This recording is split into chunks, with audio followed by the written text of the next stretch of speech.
Hi guys. And guys. Oh, yan. Oh. Ayun, Shirley nagtatago. Yan.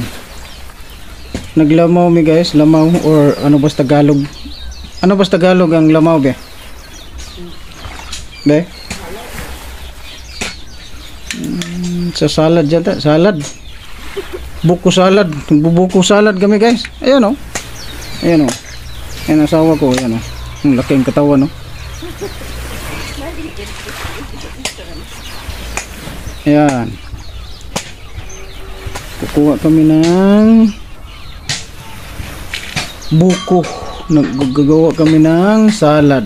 Ayan. Ayan. Oh, yan. Panganay ko yan si Ashley. Yung kain ng kain. Habang nagkukudkud kain ng kain din. Ayan. Ayun. Yung baby kong isa, ayan. Ayan. Parang may iniisip kasi malayo pa ang school days. Ang Lunes malayo pa eh. Sabado ngayon malayo pa. Iba yata ang iniisip nito eh. Sige, sige pa eh.